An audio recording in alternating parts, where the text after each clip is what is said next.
I return to where we left. That was the US landing in Africa when the front line passed to Italy in Sicily, and then from Sicily to the Italian peninsula in the south of it.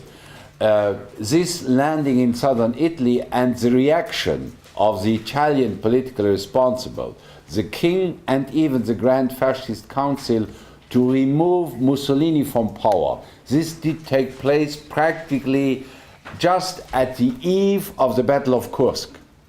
And the Germans had, in order to avoid losing control over Italy, they had hastily to remove four crack divisions of SS from Kursk to Italy in order to keep Italy under German control.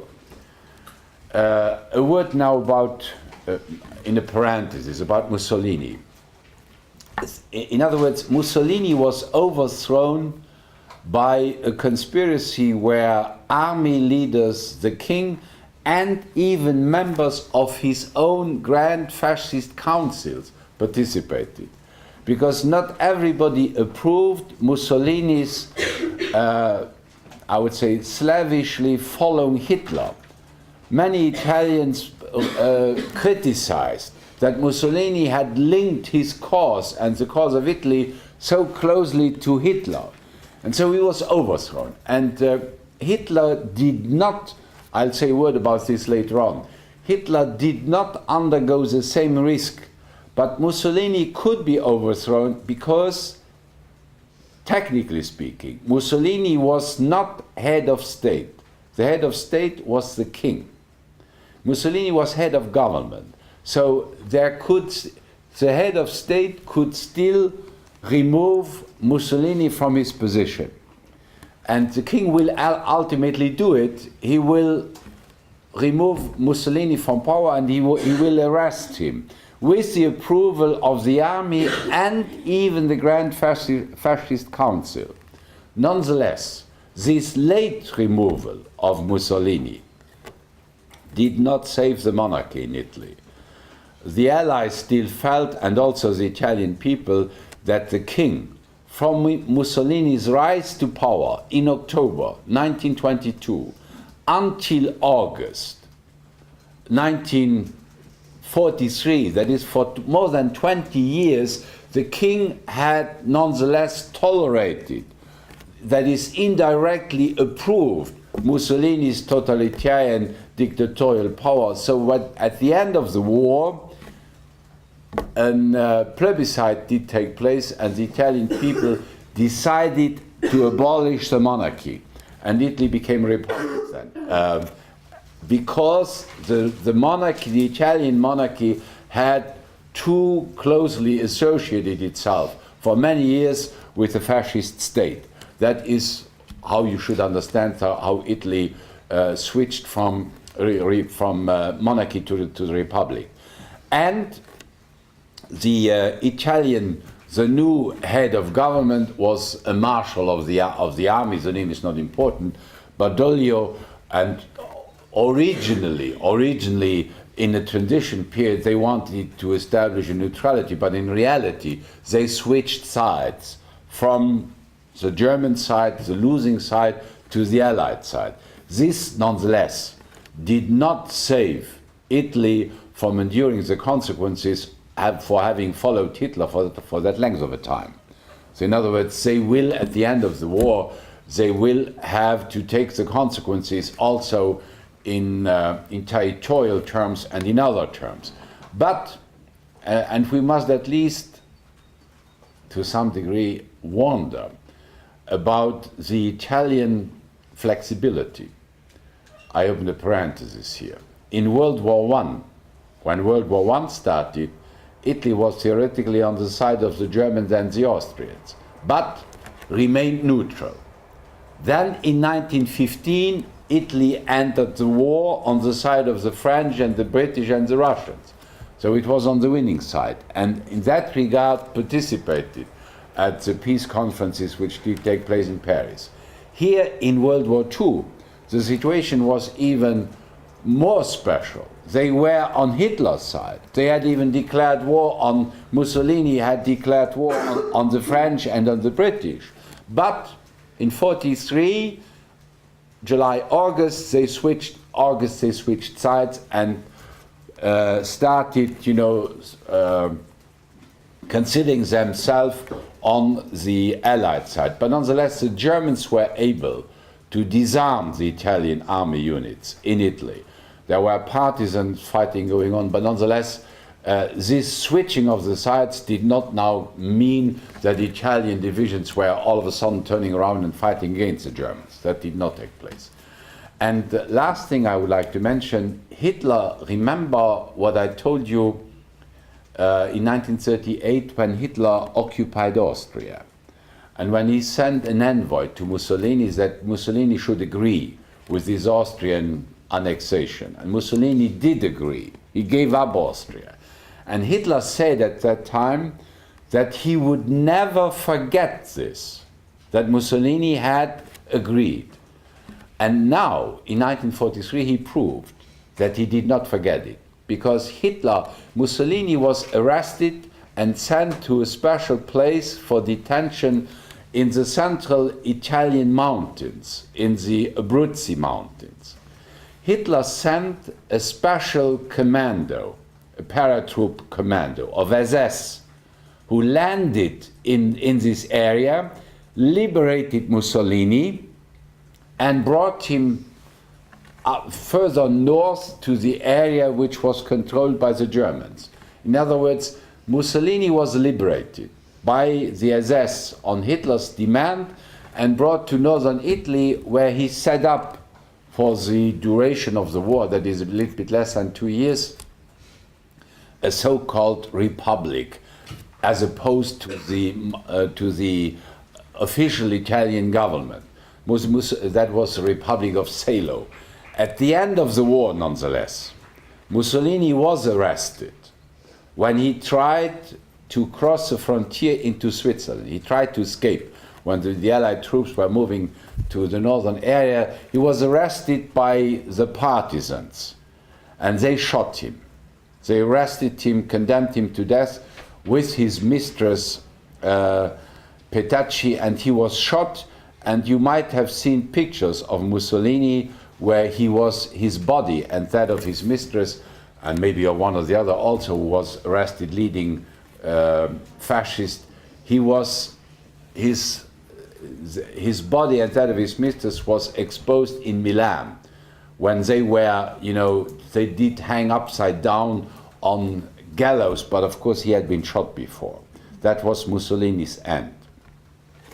I close that parenthesis and return to the Eastern Front. I told you about the Italian front last time that among the Allied commanders, there was no Douglas MacArthur, as what Douglas MacArthur did in Korea. I open a parenthesis here in order to show you a comparison. When the Korean War started, the North Koreans invaded Korea and pushed the South Korean army and the American forces down to the southern tip of the Korean peninsula. That was a so-called Pusan bridge, which was kept. But MacArthur did not mean that he would begin rolling back this front from the south. MacArthur then organized a landing of Allied forces much further to the north, to the practically close to the North Korean capital. And this landing was the so-called Incheon landing. And it was so successful, the communists had not expected it, so the danger was now that they would cut these advanced North Korean forces from falling back again to their bases. So the consequence of this landing was that the front in the south completely broke down, and these North Koreans precipitated themselves back to the north, so that in one stroke, MacArthur had practically recovered 2/3 of the Korean peninsula. But there was no MacArthur here. There was no landing taking place in northern Italy to cut the Germans from their supply lines. Here the front moved on step by step, slowly towards the north, so that when it reached Lombardy, that is northern Italy, that was practically the end of the war, but the end of the war was not triggered off by the Italian campaign, but by the western and eastern campaigns. Now, so far for this Italian operation stage. Let's go back now to Eastern Europe. In Eastern Europe, the situation was such that the Battle of Kursk had given evidence that the Germans could not resist to the firepower of the Red Army, particularly of the Red Army armored divisions, which was to prove that the Germans were now practically defeated on the very area in which had relied their superiority over the last 3 or 4 years of fighting, that is, armored divisions. A word about the Red Army and the Russian fire potential. Stalin looked to it that the Red Army would always have enough equipment in terms of artillery, in terms of even small rockets, the so-called Stalin Orks, and also in terms of armored divisions. The weak point of the Red Army was transportation and was supply line. Unlike the American Army, which was always perfectly organized also in terms of supply line and in terms particularly of food supply and other logistics, the Red Army lived on the population. And as you can imagine, that they lived in great degree on the population, that this meant that the civilian population did suffer when you are in close contact, particularly as the civilian population was very often in a hostile situation towards the Red Army. But the purely military equipment, the Russians had that on their own. They did nonetheless take advantage of massive American supply in terms of trucks, in terms of jeeps, and also to some degree in terms of airplanes. But for the rest, they operated with a greater facility, with a greater efficiency, thanks to this American help. But they would have won the war, even without U.S. landing in the south, in the west, or in the south. But the war would have lasted much longer, and the political spectrum in Europe would have been totally different. So far for this issue of where the Russians strong enough to win the war by their own means, yes. One reason was, nonetheless, that they did not have a war in the Pacific at the time. They had only the Hitler. Japan was totally, I would say, the Japanese or the Far Eastern War, the Chinese and particularly the United States, and to lesser degrees the British were involved in that. But the Russians were only at the very end, when the war in the West was already over, did they open up for 2 weeks practically only a front on the Far Eastern stage. Now back to the Western stage. So the Russians advanced now and arrived, as I said last time, in early 1944 on the frontiers with Romania. And they moved on the southern front essentially for political reasons. They wanted to be in the Balkan area and in southern Europe, southeastern Europe, before the Allies, because they were anyway before the Allies in the Baltic countries and also in Poland. So for them, the post-war political situation was important, and Stalin never lost that out of sight. On the American side, the first priority of the generals and also of the politicians was to win the war and to keep American casualties as low as possible, which of course is absolutely understandable. The only thing the Roosevelt did not have in mind was what the political situation would be afterwards. Roosevelt trusted Stalin. The only one who did not trust Stalin and who considered that the situation would become critical was Churchill. Churchill and the British, by the way. The British had entered the war in the first place. Do not forget that. In order to bring Hitler down. Why did they want to bring Hitler down? Because Hitler was on the point to gain a dominating position in Europe. Now, the British succeeded in that, but they did not succeed in preventing another one to gain this dominating position. That was Stalin. And the only way that Stalin could be prevented from totally dominating at the end of the war, as we will see, was to keep the United States on board. And this time the United States had learned the lesson of World War I. They did not pull out after 1945 when the war was over. But we are not yet there. So by 1944, Stalin's armies now started entering Romania, direction Bulgaria. And also a movement started in the north, that is the siege of Leningrad, and on the Baltic countries, and also on the frontier of Poland, movement started now from the spring of 1944 on. So the Germans had to pull out of the area of Leningrad and also of the Baltic countries unless the Russians would really cut them. So in other words, the Red Army moved now also on the central and northern front, while Stalin pressed the United States and Great Britain to land in northern in France, in Normandy. I will come up to this issue when we speak about the political evolution which did take place during the war.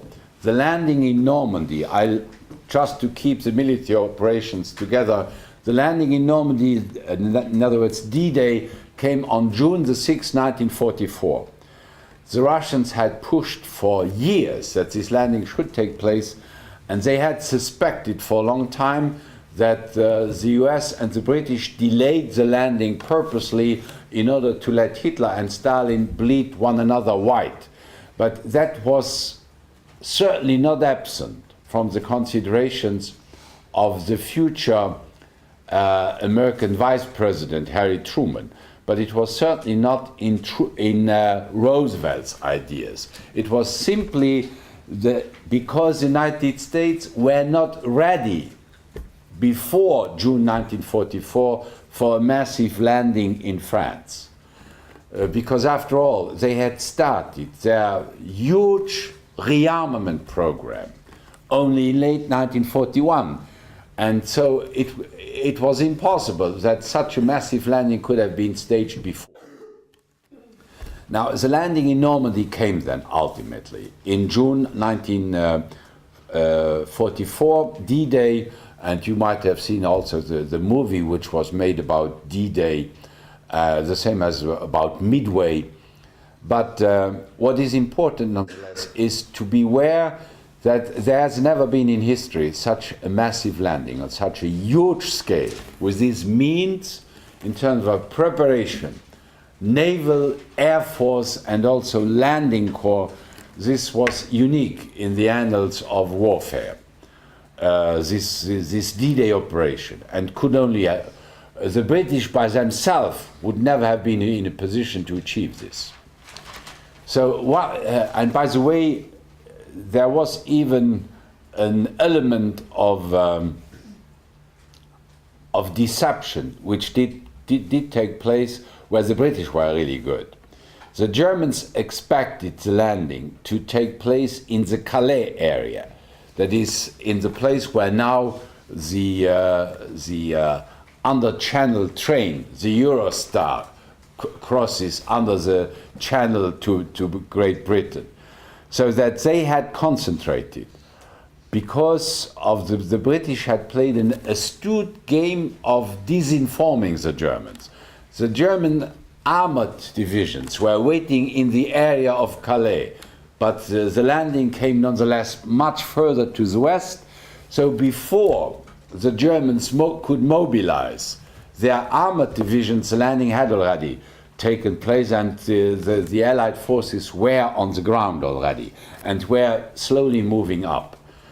And so that the Germans were taken by surprise. And the fact is also that they did not have sufficient troops to contain this massive pressure, which now came from the landing area, from the landing circle towards westwards. So that the Germans were unable to contain these landing divisions, and so they did break out and move direction Paris. So Paris was liberated then in August by American forces in order to, how should I say, to pamper French national pride and to give the French the impression that they had liberated their own city. The Eisenhower led a French armored division, which was fully equipped with Sherman tanks, with American equipment, followed by American tanks, and first Paris. Now, so that was the so-called Leclerc, the division, a French division, in order to let the French recover their national pride, which was absolutely down after their defeat of 1940, that they liberated Paris, and that de Gaulle was now stepping out and having a parade on the Champs-Élysées, moving up on the Champs-Élysées. But the greatest merits for the relatively smooth liberation of Paris comes to the US. Because Roosevelt, and Eisenhower, despite the fact that they knew that de Gaulle was not an easy ally, it was a pain in the neck, Roosevelt said. That's why he was not invited to the summit conferences. So they let the French nonetheless liberated. The German general in command of Paris, he disobeyed Hitler's orders, because Hitler had given to this general the same orders that he had given to the German commanders who were around Leningrad, to blow up all the historical, cultural sites, monuments, museums, palaces, and so on. The German general refused. And so, can you imagine, they would have blown up whatever Paris had in terms of cultural achievements. So he refused, so that practically nothing important was destroyed, and Paris was liberated. Nonetheless, this had consequences in Eastern Europe, because when Paris was liberated by this French division, and also by an uprising of the few underground units which were in Paris, on the Polish side now, the Polish underground army, the Poles had practically built up after their defeat, a whole underground army throughout Poland, and more particularly in the Warsaw area. The Poles, who had their government in exile in London, they considered that as the French had liberated, at least at first sight, their capital themselves, that the Poles should do the same.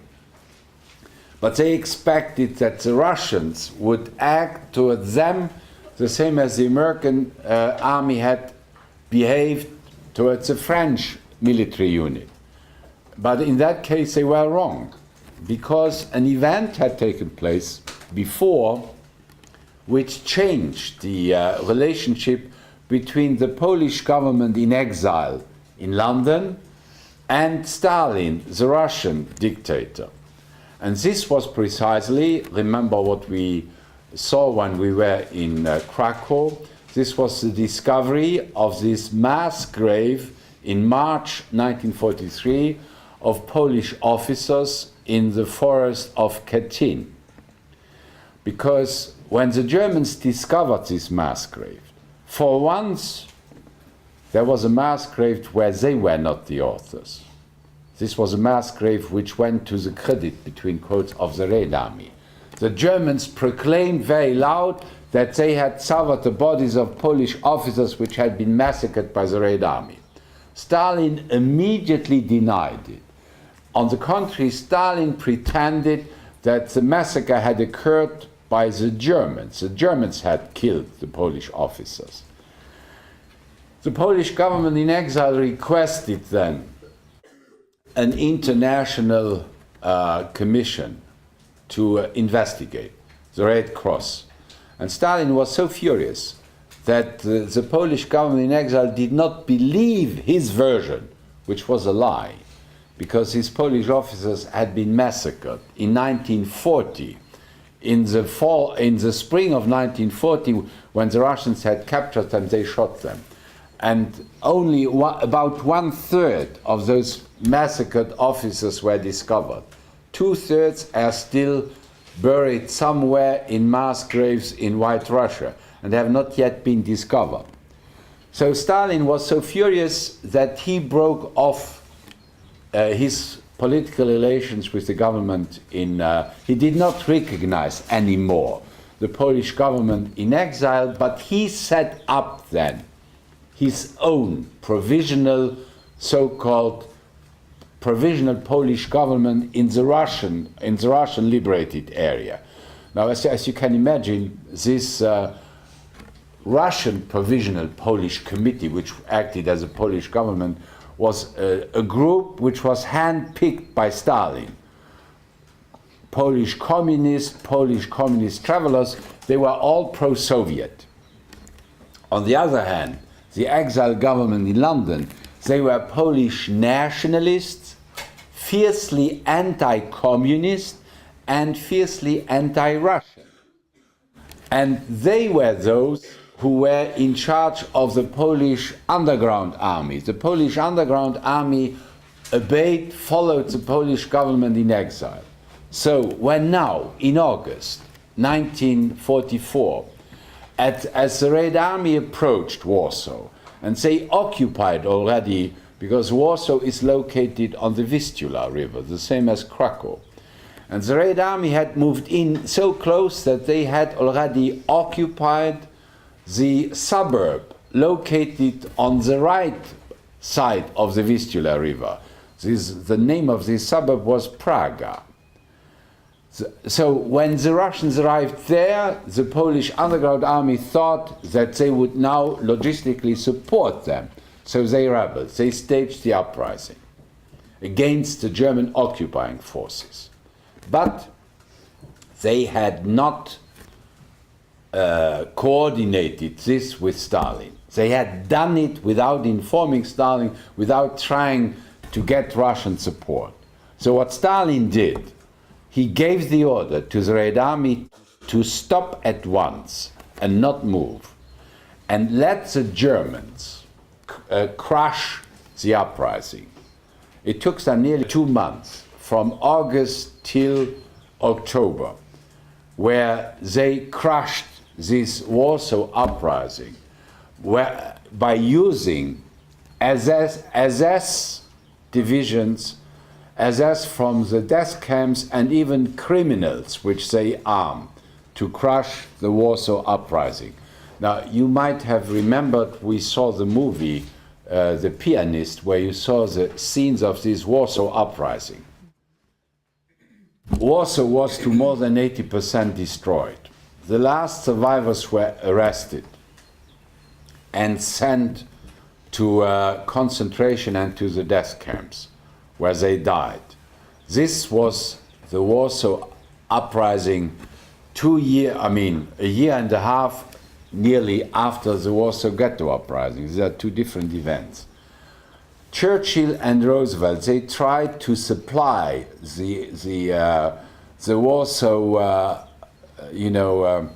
uprisers with weapons, but Stalin refused to let the British and American planes land in Russian zones, so that they could not land on the way there or on the way back. So the question is, why did Stalin do it? Why did Stalin do this, and why did Churchill and Roosevelt accept this? Stalin did it for very cold Machiavellian political reasons. He knew that those who had staged the uprising were anti-communist and anti-Russian. So he let the Germans do the dirty job of killing them, getting rid of them. Whereas he had in his sleeves, he had this provisional government waiting to take over Poland and to obey his orders. Why did Churchill and Roosevelt accept it? Because they considered that they absolutely needed Stalin's alliance to crush Hitler. So they accepted this. They were not happy, but nonetheless. This is one, but it was clearly the proof that the Kremlin dictator would ruthlessly follow his own interest in Eastern Europe and in Poland in particular. So once this uprising was crushed, the Red Army moved in and occupied Warsaw and still moved further westwards. Meanwhile, the Red Army had practically had occupied Romania, Bulgaria, and were entering Hungary and the eastern part of Czechoslovakia. Meanwhile, also, the siege of Leningrad was ended, and the Russians moved down, following the Baltic Sea, direction Eastern Prussia. That is, they prepared from the fall of 1944 on the invasion of German territory. In the meantime, nonetheless, Patton's armies had liberated France, Luxembourg, important areas of Belgium, but then Eisenhower gave the order for a stop in order to ensure that sufficient supply would be built up to ensure American superiority on the Western Front. Hitler then did take advantage of this passing moment when no offensive was forthcoming from the West to launch, then that was the craziest venture the German generals condoned. That was to launch the Battle of the Bulge. That is, to attack on the West by using the last German reserves, which they badly needed in Eastern Europe to stop the Red Army. They threw it then into the Battle of the Bulge to break through Allied lines with the idea to occupy Antwerp and to cut the Allied supply line for the American army, as if Antwerp had been the only port from which this supply would be coming in. Now, after initial progress, the German advance was stopped, and ultimately the Battle of the Bulge turned into a defeat, but nonetheless it delayed the advance of the Western allies into Germany for more than 3 months, because until February, it took until February before the British and the American forces were strong enough to break through the German lines and to arrive on the Rhine River. Meanwhile, and I will want to stress that, meanwhile, one country was suffering grievously from this delay, from this setback, and this country was Holland. Holland had been submitted to the same blockade. It was not supplied with enough food, so that the Dutch, from November till February, suffered grievously from famine, and that they had the highest casualties because the advance through their territory was delayed, and the civilian population suffered from this lack of supply. The Dutch in the Western, the Poles were meanwhile liberated. The Poles were liberated once the Germans had crushed the Warsaw Uprising. The Red Army moved in and kicked back the Germans. So from February 1945 on, began for good the massive attack against Germany. And here it was evident that the Western Allies would concentrate on the south, Bavaria, whereas the Red Army would move now into Eastern Germany, into northeastern Germany, and also into Austria, and occupying all those areas, because it was of utmost political importance for Stalin. The Battle of Berlin will start for good from March 1945 on. Soon afterwards, the Red Army and American armed forces met on the Elbe River, and then ultimately the Battle of Berlin was fought out essentially by the Red Army, because meanwhile decisions had been made, political decisions, which would abandon the eastern part of Europe and central part of Europe and southeastern part to the Russian occupation, and the western part only to British and American, and to a lesser degree French occupation. The Battle of Berlin lasted practically until the end of the war, until May 8th. It was during the last phase of this battle that Hitler committed suicide on the 30th of April 1945, after having married first his Eva Braun, the poor woman who had been close to him now from the 30s on. And his suicide was followed by the suicide of Goebbels and by a number of other defections. Göring and Himmler tried to establish links, to establish contact with the West, imagining that the Western Allies would negotiate with him. Ultimately, the armistice was signed on May 8th in Reims, France, here, and on May 9th in Berlin by the Russians. That was the end of the war in the West. Could you say who else killed themselves after Hitler? Was it Göring? It was Goebbels. Goebbels, his wife, and they killed their children, and they committed suicide. And Bormann tried to get away, and he was killed later. It was discovered only much later. And a number of SS, higher up SS, not to fall into Russian captivity, because the Russians would make short shrift of them.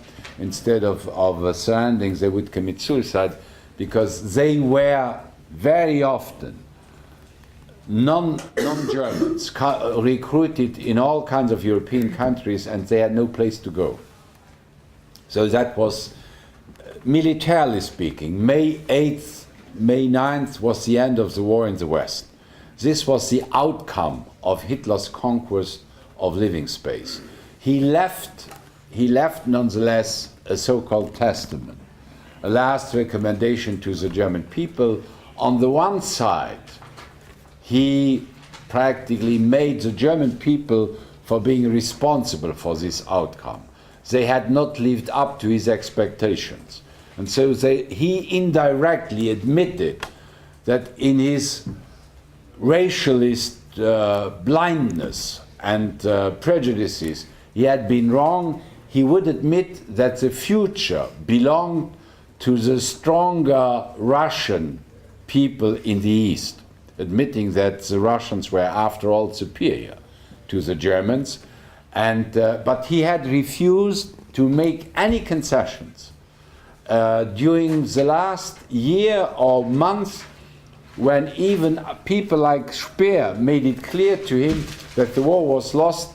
He would give orders to blow up anything which was of value for the incoming Russians. In other words, he did not a single moment think of what would happen to the German people when the war would be lost and he would be gone.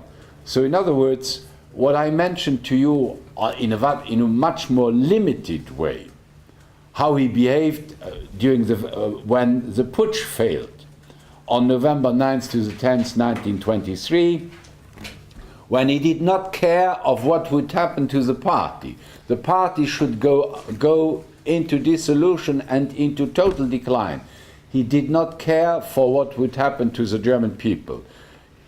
He left the country in shambles, bombed and occupied, badly destroyed, with millions of refugees among the destroyed villages and cities, particularly in eastern Germany, so that this was a far cry from the conquest of living space at the expense of Russia, at the expense of the Soviet Union, because in World War II, Germany as a country and the German population as such paid the heaviest price, close to the Russian people, which they had been spared in World War I.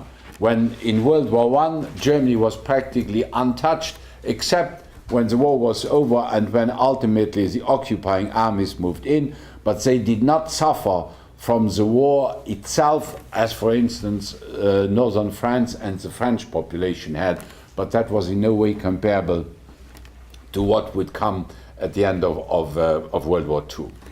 Now, so far for the military operation in Europe, let me just briefly mention what happened in the Far East, and then we move to the political stage, because here it is very important, because the changes which World War II brought to Europe were much more radical even than the changes which World War I had brought. Now, in the Far East, in military terms, in the Far East, from midway on, that is from June 1942 on, the US forces, the Navy and the Naval Air Force, and a number of and the Marines, a number of limited, let's say, Marine divisions, moved westwards to reoccupy the Philippines and start preparing for the attack against the Japanese islands. Now, the fact is that from early 1945 on, Japanese resistance was absolutely fierce, particularly on two instances, small islands which were occupied by American Marines. Despite of heavy bombing, American casualties were very high. That was the occupation of Okinawa and Iwo Jima. The names are not that important. You might have noticed, you certainly have in mind American soldiers elevating the American flag on Iwo Jima. That is a famous picture which was published as a consequence of American occupation of these islands. Now, the casualties the United States suffered were so high that the American President Roosevelt, as well as Truman, who followed, had seriously envisioned two major moves in order to alleviate the pressure and also the casualties which the US Army suffered. Because it was calculated that if this would continue, that the war would last probably in the Pacific area until 1946, and this might cost the lives of 1 million US soldiers. So for that reason, Roosevelt and afterwards Truman, they urged the Russians, and we will see that when we speak about the summit meetings soon afterwards now, urged the Russians to declare war against Japan. And Stalin promised that he would do that when 3 months after the war in the West would be finished. And Stalin did stick to this. The war in the West finished on May 8th, and the Russia declared war on Japan on August 8th and moved into Manchuria, attacked in the Far East. But meanwhile, the second major asset the US were having in their sleeves was the A-bomb. American scientists, together with Europeans which had taken refuge in the United States, were working on building the first A-bomb. And it was in August, it was in July 1945 when this A-bomb, where the first example was tested in New Mexico, Alamogordo, and proved conclusive. There were there were 3 bombs practically manufactured, one which was tested and then 2 other ones. And meanwhile, the American President Roosevelt had died on April 12th. The Nazis, I told you, expected that this might bring a change in the American attitude. It did not. Truman did take over, and he gave the order to prepare, once he heard about the successful test, to use the bombs against Japan. To use the bomb against Japanese civilian targets. This time the intention was the same as for the bombing of civilian targets in Germany, except that there was a new weapon, a new bomb, and there had already been massive bombing of Japanese cities, particularly in February 1945 when Tokyo was bombed. The bombing was so strong that a firestorm had broken out, and that the number of casualties was higher during the Tokyo firebombing than later on when the A-bombs were launched on Hiroshima and Nagasaki. So, for once, if I may say so, Truman's intentions of breaking Japanese resistance were, from American perspective, absolutely valuable. He wanted to abbreviate the war, which would not only diminish American casualties, but certainly Japanese casualties. Because if American casualties had been high in Iwo Jima and Okinawa, Japanese casualties were 4 or 5 times higher. So in other words, if the war had not been ended prematurely, if I may say so, then the end would have been more disastrous for the Japanese population. And so on this, in this sense, he gave the order for launching the bombs. Now the first bomb, as you might know, was dropped over Hiroshima on August 6th. And the effect of the bomb was so devastating that there was only one bomb. And nobody knew how many such bombs the United States would have, that this, of course, did bring about a change in the Japanese leadership. And the change occurred because the generals were, of course, shocked, but the emperor now considered, and this was something that the Japanese emperor was never tried for, because the same as the Italian king, he had condoned on what his generals were doing, wherever they were. But when then the second bomb came, three days later on Nagasaki, and the perspective was that more bombs would be dropped, the emperor ultimately urged the Japanese political and military leadership to demand for an army. In other words, to be ready to surrender. Now, this surrender was practically offered and agreed upon, even though it was signed on August 15th. So that means that the Russian army was active before the actual surrender only for 1 week. The Japanese surrendered, and on September 2nd, this armistice was signed in Tokyo Bay on the American battleship Missouri by the envoy of the Japanese government and by Douglas MacArthur. That was the end of the war in the Pacific. Yes? The U.S. didn't have any more atomic bombs after that? Okay. As far as I know, there might have been one, but as far as I know, these were the only ones, and nobody knew about it, of course. So the debate has not ceased yet, particularly as there is now the question of nuclear threat and nuclear disarmament, whether or not this was necessary. I personally believe that without the use of these A-bombs, even against Japanese civilian targets, that the war would not have ended in August 1945, and that the height of the casualties would by far have exceeded any of the American fears and appreciations.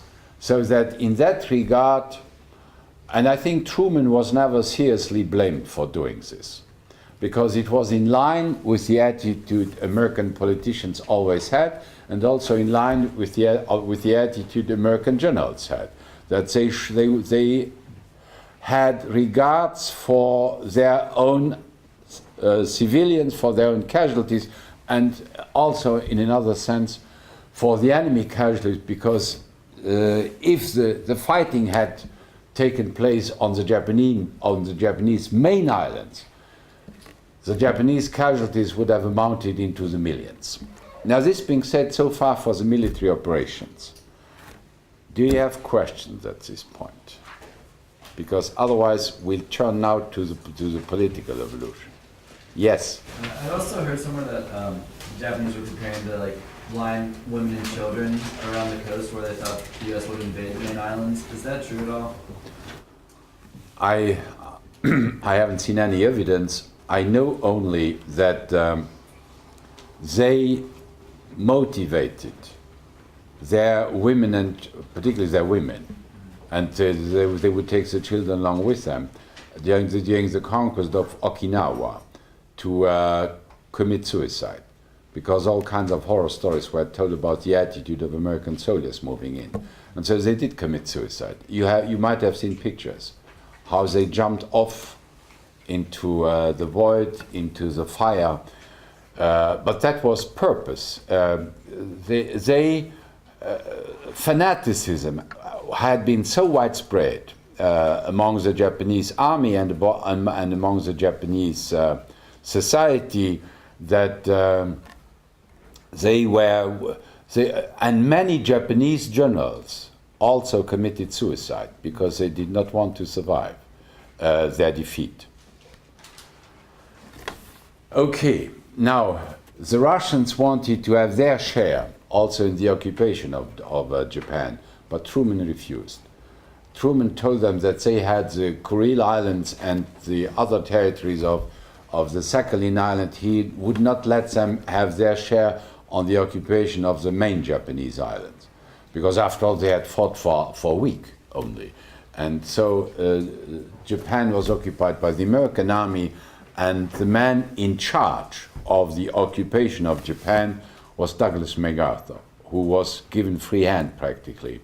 And even though he was one of the best generals of World War II and also one of the most authoritarian individuals, what is remarkable is that he imposed democratic institutions upon Japan. An American authoritarian general imposing democracy, that was a remarkable feat. What he did not do, and this is something which I would like to mention it at this point before we turn to what was going on in Europe, he did not bring the Japanese emperor to court, even though the Japanese emperor really would have deserved to be tried. Because even though he was not comparable in terms of his goals and to Hitler, but he was the one, nonetheless, in his name where this conquest done. And his army acted in his names, and some of the members of the Japanese imperial family as generals behaved like criminals in China. So he did get away, essentially, one could say, in a certain sense, for political pragmatism and realism. Because if MacArthur had pushed things so far as to bring even, he was the object not just of political obedience, but nearly of religious worship, then the danger of a communist takeover in Japan would have been serious. So in other words, by upkeeping the structure of the Japanese civilian society, of which the emperor was the top position, this prevented a total disintegration of this society. It had as a consequence, of course, that a number of war crimes committed in the name of the emperor were never admitted by the Japanese governments, which came afterwards. But the commanding generals of these military units who committed the crimes, they were tried before criminal courts, and they were condemned to death and paid the same as the Nazi SS and the top Nazis in Germany, amongst them the general who had commanded the Japanese army in the famous rape of Nanking, December 1937. and also the war crimes committed in the Philippines. Nonetheless, again, keep in mind, the question is not what did the Germans do wrong, what mistakes did the Japanese do that they did not win the war. The question is only how was it possible that the war did not end sooner and faster. And one explanation is simply because the main actor who entered the war, the United States, entered, and that is not a blame. The United States were attacked and were brought in only in December 1941, when the war was already on in Europe from September 39, and when the war was already on in China from July 1937 on. And once the United States were in, they mobilized such a tremendous potential that it was this potential which brought the war to an end, in Europe as well as in the Far East. In Europe, the Russians might have won, but the war would have lasted much, much longer. So in that regard, the questions of could the aggressors win, these questions are totally besides the point. Now, let's return to the European stage and look on the evolution of the war, because this is important for the post-war situation and also for understanding the present-day situation, even now. We keep the division in three time periods: 39, 41, 41, 43, 43, 45. During the first stage, that is the stage from 39 till 41, when Hitler attacked, this was the European stage when it was not yet the world stage, and when Hitler was successful, until only the end of the year, when he failed before Moscow. The political situation was such that the two major powers which came out as the great winners of the war, the United States and the Soviet Union, they were both neutral. They were not involved yet during the first 2 years. It was Hitler who got them involved. The Soviet Union by attacking the Soviet Union, and the United States by declaring war on the United States. So, the United States were in a neutral position, but a favorable neutrality towards the democracies, that is, towards France and towards England. The United States were delivering, nonetheless, a number of goods to the democracies which helped them support the war. And this was particularly true for the British. Stalin, on the contrary, Stalin was also in a situation of neutrality, but don't forget, it was a situation of favorable neutrality for Hitler, until Hitler attacked him on June 22nd, 1941. Stalin was delivering to Hitler vital goods in terms of food, in terms of mineral supply, through which he supported the German war effort, and in political terms he continuously presented to the Russian public opinion that the warmongers were the democracies and that Hitler was not the one who was pushing in this direction. From Hitler's viewpoint, of course, during this first phase, Hitler felt himself in the wrong game, because Hitler had not imagined that before he could turn towards his ultimate goal, to the conquest of living space in the East, he had not imagined that he would have to fight the French and to fight the British in particular. So in other words, he got involved into a sequence of military operations because he had misjudged the political situation, particularly the British. Hitler had never understood that the British would, under no circumstances, have tolerated that he would conquer Eastern Europe.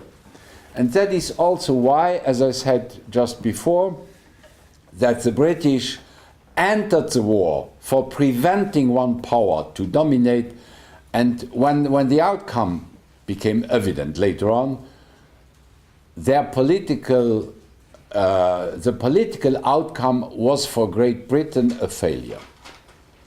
Of course, nobody knows how they could have prevented. Churchill tried to prevent it by bringing the United States to landing in the Balkan areas, we will see. But when Stalin's victory meant indirectly a defeat for Churchill, because now there was not Hitler but somebody else, at least as dangerous and as strong, as powerful, so that only the American presence beyond the war would allow to avoid the domination of one country over the rest of the European continent. But of course, Hitler had in view his conquest of living space, which was eluding him. Now, during the first phase, Hitler postponed the attack until June 1941. We have seen that. From that moment on, the political situation changed, because now Hitler put together Great Britain and the Soviet Union, Churchill and Stalin. And Churchill had the reputation of being anti-communist and of being extremely suspicious of Stalin and of the Soviet Union. But now that Hitler attacked the Soviet Union, it was simply the old wisdom, the enemies of my enemies are my friends. So in other words, the British and the Russians and the Soviet Union, they became allies de facto because of Hitler's doings. And nonetheless, this did not. Everybody was waiting how the Germans were doing on the Eastern Front, and the British were meanwhile fighting in Africa as well as in Malta, and also enduring still the German Blitz of London, even though it did not have the same violence as before. But the situation changed dramatically in December 1941. That was the end of the first stage. Began then the second stage, when the war became truly a world war through the entry of the United States, combined with the defeat of Germany in the Battle of Moscow. From now on, the two major players were fully involved. The United States were brought in now, essentially not indirectly also before, when Japan attacked the United States at Pearl Harbor, but more so when Hitler declared war on the United States on December 11th, 1941. This now put the so-called Grand Alliance on stage, which will last until the end of the war.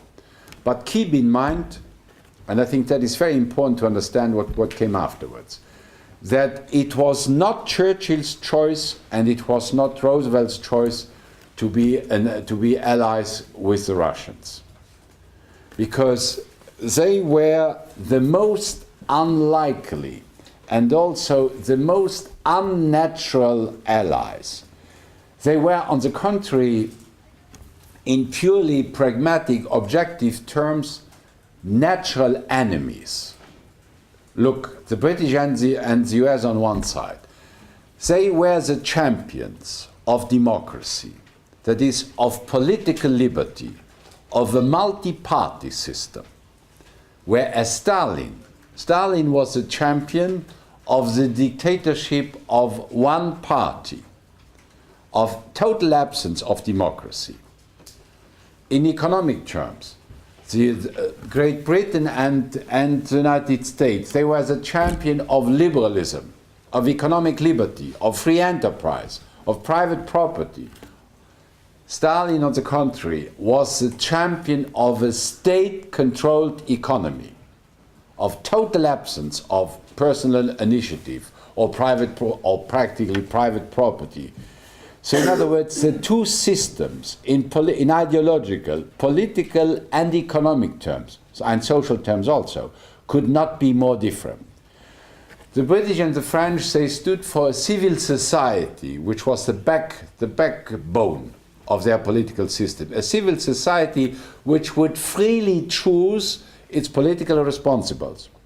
The Soviet system was a system in which one party controlled everything. There was no civil society. The party controlled the whole country. So in other words, the question here is also later on, not why did the Cold War, how come that the Cold War did begin later on? That is not a good question. The question is, how was it possible that these two, the Western democracies and Stalin, that they could become allies? And the answer, they were unnatural allies. The answer is Hitler was the link.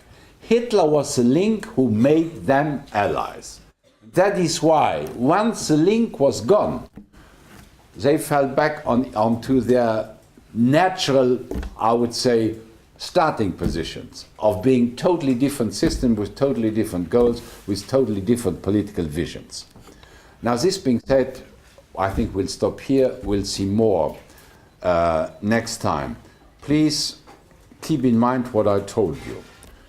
In terms of your notes, remember the notes are the skeleton. That's the basis on which you should build up your preparation. You should look on your notes to see how the SS, what kind of a place the SS had in the implementation of the final solution.